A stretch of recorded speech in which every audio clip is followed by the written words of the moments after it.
Hi guys, welcome back to my channel. If you're not already subscribed, make sure you hit that subscribe button and turn on post notifications so that you never miss a video. Before I get into today's topic, make sure you comment on this video and share it as well. We built such an amazing community with my fellow career savages, and I want to keep that community growing and going. So today's video, I'm going to be talking about how I knew I wanted to get my MPH. That is one of the most common questions I get from you guys in my comments, as well as in my DMs, as well as emails and consultations. So stick around and watch the entire video. So if you guys have seen some of my other videos, I talked about the first job I got right after college, where I was actually doing public health work. I was working with a nurse educator, and we were working in the immunology department, talking to international students and other incoming students about the importance of getting their vaccinations, you know, the varicella, the measles, mumps, rubella, meningococcal B, those different types of things to help prevent the spread of disease. And it's honestly very similar to what's going on with COVID right now. I feel like going into the new year with like academia and stuff, a lot of schools are probably gonna mandate people get the COVID vaccine to prevent the spread across college campuses. But that's essentially what I was doing in partnership with the Connecticut State Department of Public Health. I knew what public health was, but I didn't know that it would ever be something that I would be interested in pursuing, because I've always just been so much into the science, medicine type of thing. But public health actually is medicine and science as well. You're just preventing diseases and other medical issues from happening before they actually occur. Whereas people who are physicians and doctors and stuff like that, they're the ones who are actually treating the disease. But you don't need to treat it if you prevent it. In working with her, I just learned a lot about public health, and I learned how important it is. And I was thinking to myself, the reason people aren't dying at the rates they were in the past from measles, mumps, rubella, and varicella is because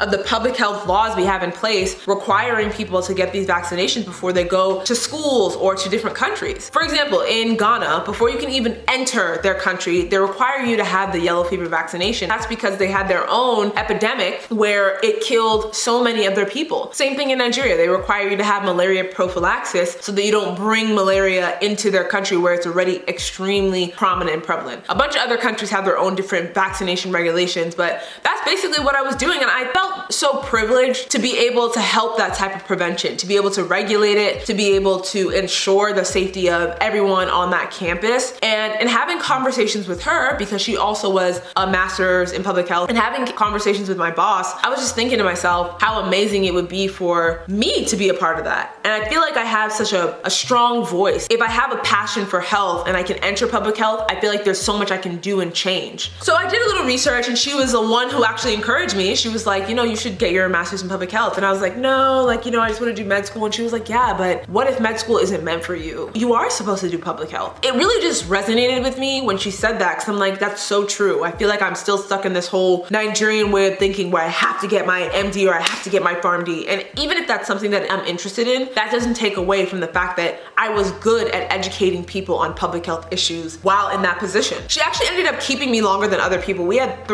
two other people who worked with us on our team, and she let go of the other two people way early on and only kept me. But I looked into public health programs, and I actually looked at Yale's public health program as well as Charles R. Drew University. Many of you know I ended up going with Charles R. Drew University because they focus on urban healthcare disparities. And minority health has always been really important to me, not even simply from the fact that I am a minority, but my paternal country is Nigeria. And so many people suffer from different diseases that I feel like if we had a stronger public health system in place, a lot of those issues wouldn't occur. I just really like Charles Drew because they focused on urban healthcare disparities, and Yale was a little too science-based for me. It was all like epidemiology, biostats, infectious disease. It didn't feel as connecting. So in doing my research, I thought to myself, you know what? Why not? And this is what I say in a lot of my stories, how like stuff just happens for me. Sometimes I don't do anything, it just happens. I remember I went on vacation, and I had taken the MCAT before my scores came back. I got a letter in the mail from Charles R. Drew University about their public health program before I even thought about applying to them. That's how I knew they had an urban healthcare disparities program. They reached out to me, and they were like, oh, apply, your application is waived. Similar to what happened to me when I applied to the University of New Haven. If you haven't seen my undergrad experience video, make sure you go and watch that. I'm gonna put it up here. Yeah, I just applied because they saw my MCAT scores, and I didn't even have to take the GMAT or whatever the grad school entrance exam is. I didn't take anything. I took my MCAT and they accepted that. So I got that letter in the mail, and I was like, why not? I applied to that program and only that program. I got in 2 weeks later and I literally told my friend and my family, I was like, I'm moving back to LA. I got into grad school. Like, it was such a quick process of getting into the program and applying and realizing that I wanted to do public health. I realized that I wanted to do public health and pursue my MPH when I was having conversations with people and realizing how important those conversations were in preventing so many other people from getting sick or ill. So for me, it was just a connectivity thing in the work that I was doing. And that happens for a lot of people when they end up getting their master's. Like, they're already doing some sort of work and they're like, wow, I just really love this and I want to further my education a little bit more. Or they got their bachelor's and they're like, I want to amplify it more to get more money or whatever the case is. But I just knew I wanted to get my master's in public health because of what I was doing and how I was helping people and the impact that I had. Like, I just knew, I had that feeling that like, wow, I can take this master's and do such great things with it that actually impact so many people. And even if it's just talking on my YouTube channel and sharing my experience with you guys about how much I love having my degree and how much Charles R. Drew University was the best possible place I could have ever gone, and the curriculum was just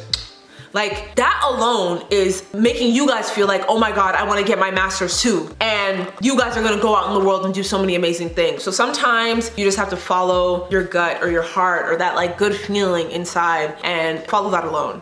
I know that was probably really cheesy and this video was a little bit longer than I expected, but I hope that answered your guys' question as to why I decided to pursue my master's in public health. And I think it honestly changed my life for the better. It changed my perspective, it changed my view, it changed my ability to have empathy and compassion. And not to say I wasn't an empathetic person before, when you go through a program like that where they really get in on the foundational issues. Like, I mean, if I'm living in Beverly Hills, I can live to be 75 years old, but if I drive a little bit inland to South Central, I'm only gonna live to be 55 because of my zip code. We talk about the effects of mass incarceration, the effects of food deserts, and how so many people of the Black and brown community have higher rates of diabetes, cardiovascular disease, COPD, all because of where they live. And that goes back to historical issues. I mean, even issues that are still perpetuating in today's society, but I feel like I'm getting a little too social for you guys, but that's just what I mean. Like, I'm passionate about it, and I just knew that pursuing my master's in public health was the best possible thing I could have done for me and my career. And I use it with, even in working in regulatory affairs, I use my MPH all the time in my day-to-day work. And I've told you guys that I've hosted like focus groups with different patients within the population. We were studying a specific disease and it's just great. So if you have any more questions about my master's in public health, you know I love to talk about it. So leave comments down below. I will definitely answer them. Or if you want me to make any other videos answering any of your other pressing questions in regard to an MPH, leave those comments down below. And don't forget to subscribe. But guys, thanks so much for watching. Until next time, bye.